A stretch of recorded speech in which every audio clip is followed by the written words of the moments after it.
Hola, soy Débora Mavaire y te doy la bienvenida a esta Odisea Submarina. Me escapé de las redes y vengo a proponerte un paseo por el mar de la información, allí donde todo es un poco más turbio y los tiburones acechan.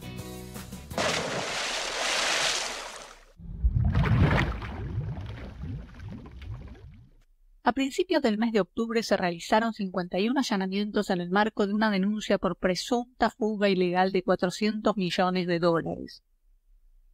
En la operación denunciada habrían intervenido 176 empresas, la mayoría de ellas empresas fantasmas o truchas, que simulando pagos de importaciones a través de certificados falsos, obtenían las divisas del Banco Central a precio oficial, para luego transferirlas al exterior a cuentas del mismo grupo delictivo.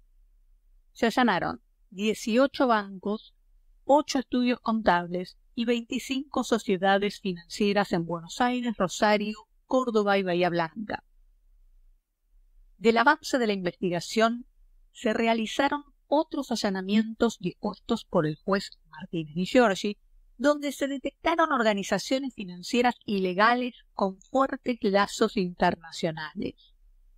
Algo un poco más grande y organizado que una simple cueva que los medios de manipulación masiva minimizaron. Quedó expuesta una estructura financiera delictiva para presionar sobre el mercado marginal de divisas, expoliar a los argentinos y destruir nuestra economía. Y lo que siempre sospechamos quedó a la vista. Recaudaban los dólares de las exportaciones argentinas no declaradas, la sobrefacturación de importaciones y gastos con tarjetas en el exterior que pagaba el Banco Central, pero estaban falsificados. Con esa montaña de dólares se abastecía a múltiples cuevas que venden la divisa a los particulares, que llegan a pagar hasta 2 o 3 veces el valor que el Estado le fija a la moneda estadounidense, el mal llamado dólar blue. Entre pitos y flautas descubrieron 15 sociedades vinculadas constituidas en el exterior, 2 en Madrid, 2 en Islas Vírgenes, 4 en Miami, 4 en San Pablo, 2 en Paraguay y 1 en Irlanda. La mayoría de ellas fueron conformadas en los últimos 3 años. Pero algunas funcionan desde 2014. Pero te cuento cómo lo hacían. La maniobra consistía en la subfacturación de exportaciones, donde un exportador que declaraba en Argentina un valor inferior al de la operación, en vez de ingresar esa diferencia por el mercado oficial de cambio, lo transfería a una cuenta de alguna de las empresas vinculadas de esta mafia. Más tarde, mediante operaciones bursátiles, ese dinero se transformaba en efectivo para ser cambiado en las cuevas locales al valor del dólar blue. Y obviamente pagaban una comisión a los delincuentes facilitadores. Y gente a la que no le alcanza con el dólar soja ni con el dólar rabanito. Tampoco les importa convertirse en delincuentes. El mismo mecanismo seguía las importaciones truchas, sobrefacturadas o directamente no realizadas, cuyo pago con dólares provistos por el Banco Central a precio oficial era transferido a una cuenta de los mafiosos donde regresaba como dólar y billetes a las cuevas. Y así vaciaban el Banco Central. La organización tenía como fachada una agencia bursátil, Nimbus, que funcionaba en San Martín 140 en el piso 19 de la ciudad de Buenos Aires, bajo responsabilidad de Ivo Esteban Rojnica. Y hasta acá parece ser una noticia policial más. Pero, como ya sabes, a mí me gusta mirar donde nadie mira. Y puedo hacerlo gracias a tu colaboración. Tu ayuda me permite seguir buceando en las aguas oscuras. Así puedo mostrarte lo que nadie quiere que mires. Si te gusta mi trabajo, podés hacer tu aporte económico al alias mavaires.dni, la cuenta de Banco Provincia, o en mavaires.mp, la de Mercado Pago. Muchas gracias. Ahora seguime porque lo que viene es la piedra angular de nuestro presente. En el allanamiento realizado a la financiera Nimbus, la Administración Federal de Ingresos Públicos, AFIP, la Policía Federal Argentina y la aduana encontraron un cronograma con fechas marcadas y la palabra salto con una exacta correlación con los días en que el dólar paralelo registró su base. En otras palabras, son algunos de los causantes de la inflación, esa que te come el bolsillo, esa que enriquece a tus opresores. Ivo Rosnica, a pesar de manejar millones de dólares todos los días, figura inscripto ante la AFIP como monotributista categoría S. Pero Ivo no es un croata más. Es el nieto de Ivo Rosnica, el criminal de guerra que buscó asilo en Argentina. Un hombre que murió impune y protegido por el Estado argentino. Pero para hablar de esto, tenemos que ir un poco más profundo. Cuando los ejércitos de Hitler invadieron Yugoslavia en abril de 1941, dividieron al país, crearon el Estado Independiente Croata e instalaron el gobierno colaboracionista dirigido por Ante Pavelić. Fue un momento crucial para los croatas. Unos pasaron a la clandestinidad y se incorporaron a la resistencia encabezada por Josip Broz Tito, pero otros se convirtieron en funcionarios y agentes del Führer local, es decir, Ante Pavelić. Un día después de la capitulación alemana, el 6 de enero de 1945, abandonó Zagreb, estuvo en Austria un tiempo, y luego en Roma, donde se ocultó en un seminario católico. La Iglesia de Roma y sus vinculaciones con la masonería, la logia Propaganda Due, tenía buenos vínculos con los Estados Unidos. Y estos no querían detener a los anticomunistas del este de Europa, razón por la que, según documentos secretos de julio de 1947 que vieron la luz en 1984, demostraron que la Embajada de Estados Unidos en Roma ordenó dejar tranquilo al genocida Ante Pavelić y a todos los demás. Con la protección del Vaticano, del gobierno británico y de los Estados Unidos, los nazis y ustachas fueron dispersados por el mundo, a fin de continuar sirviéndoles por otros medios. Así fue que el jefe de los ustachas, siempre protegido, a fines de 1947 se embarcó en Génova en el vapor Sestriere, con destino a Buenos Aires, junto a una treintena de criminales de guerra croatas. Su primer domicilio fue en Aviador Mermoz 647, en el Palomar, en una vivienda social que le facilitó el gobierno de Juan Domingo Perón. Desde allí viajaba seguido al centro de Buenos Aires, donde se reunía con otros miembros del gobierno en el exilio, como les gustaba llamarse. Lo custodiaba permanentemente el ex jefe del campo de concentración de Janoševac, Dinko Šakić, siempre armado y vestido con ropas de corte militar. Ante Pavelić fue protegido por el Estado argentino, pero no solo por la protección de Juan Domingo Perón, sino la de los gobiernos siguientes, manteniendo contactos frecuentes, por ejemplo, con el ferviente antiperonista general Juan Quaranta, puesto al frente del Servicio de Inteligencia, la SIDE, por Pedro Eugenio Aramburu. Los gobiernos argentinos negaron 2 veces la extradición de Pavelić. La primera vez fue durante el gobierno de Juan Domingo Perón el 24 de mayo de 1951, cuando Yugoslavia lo reclamó calificándolo como el principal criminal de guerra de la última contienda bélica. La respuesta de la Cancillería argentina fue que no había ningún Ante Pavelić viviendo en territorio nacional. La segunda vez fue en 1957, esta vez con Aramburu usurpando el Ejecutivo, y nuevamente se volvió a negar su presencia en el país. Es que Ante Pavelić había entrado al país con el nombre de Aranjos Pal y pasaporte de la Cruz Roja Internacional, número 74.369. Pavelić no se quedó tranquilo viviendo como uno más, sino que su misión era ir contactando a los otros ustachas en distintos lugares del planeta y formó una organización internacional terrorista que abarcaba Latinoamérica, Estados Unidos y Europa. La finalidad era disputar el poder en Yugoslavia, por entonces en la Unión de Repúblicas Socialistas Soviéticas. El financiamiento de este grupo terrorista provenía de las empresas y bienes que habían robado a sus víctimas durante la Segunda Guerra Mundial y por las que solícitamente el gobierno británico les había dado cobijo y protección durante 4 meses antes de darles pasaportes y nuevas identidades para repartirlos por el mundo.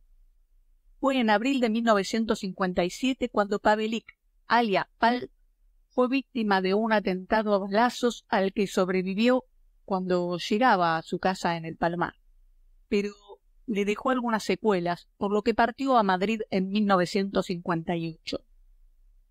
Esto no menguó el funcionamiento de la red de ultraderecha croata en la Argentina.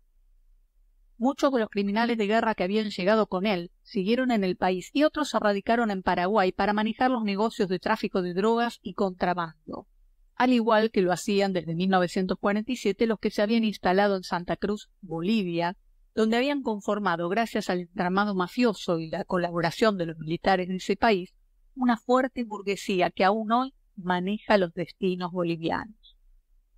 Porque cuando llegaron a Bolivia no habían logrado grandes objetivos, pero en 1971 lograron poner al coronel del ejército de ascendencia alemana, Hugo Banzer Suárez, en la presidencia, y una vez en el sillón, comandó la organización del Plan Cóndor en la región. En el Ministerio del Interior boliviano, que dependía directamente de Banzer Suárez, fue instalado un sistema de comunicaciones vía radiooperador y luego un sistema de telex que estaba enlazado con Argentina, Brasil, Chile, Paraguay y Uruguay a través de la empresa de cable West Coast. Durante casi 2 décadas, los capitales e inversiones llovieron sobre Santa Cruz. Surgió una burguesía agroindustrial y Bolivia ingresó en el mercado de la cocaína como uno de los productores más importantes del planeta. Santa Cruz se convirtió en una metrópoli pujante y clasista. La red terrorista creada por Pavelić contaba con asesinatos, atentados con explosivos, secuestros de aviones, infiltraciones en territorio yugoslavo para volar vías férreas, entre tantas otras cosas. La finalidad era la balcanización de Yugoslavia, la que logra con ayuda de la CIA y de la OTAN, luego de la caída del muro de Berlín. Entre el 25 de junio de 1991 y el 27 de abril de 1992, lograron esta disolución y formaron 6 nuevas repúblicas soberanas: Eslovenia, Croacia, Bosnia-Herzegovina, Montenegro, Macedonia del Norte y Serbia, en una guerra que se extendió hasta 1999. Pero no solo tuvieron la ayuda de la CIA, sino también la de Carlos Menem. Según lo publicado por Clarín el 4 de octubre de 1998, Argentina proveía armas a Croacia y a los bosnios musulmanes a pedido oficioso de Washington. Y no es una locura, Estados Unidos necesitaba fortalecer a Croacia frente a Serbia para lograr la balcanización de Yugoslavia. Clinton, a cambio, le otorgó a la Argentina en 1997 el estatus de aliado importante no perteneciente a la OTAN, algo que también tenían para Israel, Egipto, Japón y Corea del Sur. La verdad es que no sirve para nada, pero el cipallaje gobernante le emocionó. El tráfico de armas hacia Croacia era ilegal, ya que Argentina formaba parte del cuerpo de cascos azules de la ONU. La venta de armas hacia Croacia era ilegal, ya que Argentina formaba parte del cuerpo de cascos azules de la ONU, que se supone que están para pacificar las regiones en conflicto. Menem, Camillón, Cavallo, Cohen y otros personajes nefastos traficaron 6.500 toneladas de armas y municiones, lo que alcanza para armar a 40.000 soldados. El intermediario de estas transacciones fue su amigo directo, Ivo Rožnica, el abuelo de las vaguitas de Nimbus. La causa de tráfico ilegal de armas a Croacia era investigada por el juez Urso y el fiscal era Stornelli. A Urso lo destituyeron y fueron poniendo a Speroni primero, a Ginsky después, y por supuesto, quedó en la nada. El fiscal, bueno, ya sabemos para quiénes juega Stornelli. Pero no era suficiente. Así que para evitar tener pruebas de los faltantes de armas, que eran muchas, el 3 de noviembre de 1995, a las 9:05 de la mañana, volaron el polvorín de fabricaciones militares en Río Tercero, matando a 8 personas, hiriendo a más de 300 y convirtiendo la ciudad en zona de guerra. En el caso de la venta de armas a Croacia también estuvo involucrado el multimillonario traficante sirio Monser el-Kazar, al que Menem le había dado un pasaporte argentino. Los croatas implicados en el contrabando eran los criminales de guerra Dinko Sakic, el ex ladero de Pavelic, quien huyó de Yugoslavia con su esposa hacia la Argentina y vivió durante 50 años sin ninguna molestia. Domagoj Antonio Petric, asesor de Carlos Menem, se había encargado de reclutar carapintadas en el ejército argentino para mandarlos como mercenarios a Yugoslavia, algo que corroboró el informe de la Comisión de Derechos Humanos de 1994, aunque Petric lo negó. Petric había sido secretario de la Embajada Croata del Tercer Reich durante la Segunda Guerra Mundial. Petric era colaborador de Alberto Koan, el secretario general de la presidencia de Menem, y oficiaba también como profesor de periodismo político en la privada Universidad Kennedy, que había sido, durante la dictadura, uno de los informantes del nefasto Batallón 601. El tercer croata investigado por la justicia argentina por el tráfico de armas era Ivo Rožnica, otro jerarca ustacha, ex comandante de Dubrovnik durante la guerra, que se instaló en Argentina junto con Pavelic y los otros 30 croatas que vinieron, y en los 90 oficiaba como embajador de la recién formada Croacia. Carlos Menem intentó darle pasaporte diplomático nombrándolo embajador, pero no tuvo el aval del Congreso para nombrarlo, porque estaba siendo buscado en varios países por los horrendos crímenes de guerra cometidos. Las 700.000 personas ejecutadas por el régimen ustacha fueron apaleadas, fusiladas, cortadas, mutiladas, hambreadas, enterradas y quemadas vivas. La crueldad era tal que los oficiales alemanes de las SS mandaban a pedir instrucciones a sus superiores para intentar frenar la locura de muerte que desparramaban estos sujetos. Pero Ivo Rožnica, además de ser un sádico torturador, había impuesto las leyes raciales en Croacia y había mostrado un gran talento comercial para manejar las propiedades y objetos confiscados por el régimen a sus víctimas. Su nieto, el homónimo Ivo Rožnica, está hoy imputado en la averiguación de delitos de lavado de dinero que nadie sabe de dónde sale. Se presentó ante el juez con un famoso abogado, Gastón Marano, el mismo abogado de Fabián Carrizo, el terrorista de Los Copitos y Revolución Federal, que intentaron matar a la vicepresidenta de la Nación en septiembre de 2022. El mismo Gastón Marano, que fue asesor de la Embajada de los Estados Unidos y del senador Ignacio Torres, que estaba en la Comisión Bicameral de Inteligencia en el Congreso de la Nación y hoy es el gobernador electo de Chubut. Al momento de grabar este podcast, se están produciendo allanamientos en 8 grandes cuevas financieras de la capital federal, Puerto Madero, Palermo, etc., y también en la transatlántica de Rosario, todas con conexiones directas con el croata Rožnica.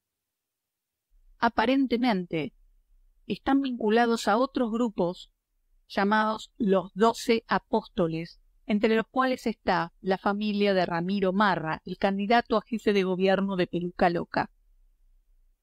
Marra es uno de los directores, junto a sus hermanos y sus padres, de Bull Market, una financiera. Daniel Enrique Marra, su papá, opera en Wall Street, tiene licencia de broker en Estados Unidos y es director del grupo asegurador La Segunda.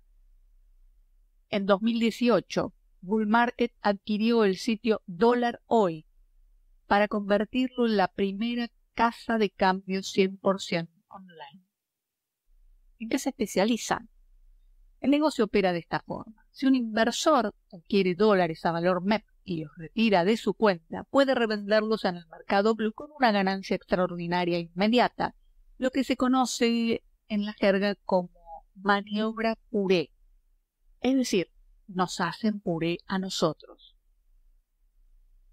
Y tal vez no sea tan casual que los nazis y sus tachas que organizaron la AAA junto a los fascistas de la logia Propaganda Due, Gaio Gradenigo y López Rega, los mismos croatas que junto a la embajada yanqui organizaron el Plan Cóndor desde Bolivia, los mismos que entrenaron a militares argentinos para que fueran sádicos torturadores y asesinos, estén vinculados a quienes este domingo disputan al sillón presidencial para destruir nuestra moneda y apoderarse de nuestros recursos naturales mientras nos esclavizan y someten. Tal vez no sea tanta casualidad, sino lo que el viento de la historia nos dejó. Esa historia que no queremos mirar, la que silenciaron para amontonar la escoria entre la hojarasca de esta democracia malparida. Esa historia que, como los hongos, va metiéndose en todos nosotros, destruyendo la sociedad y la nación. Te espero la próxima semana para una nueva Odisea Submarina. ¡Chao!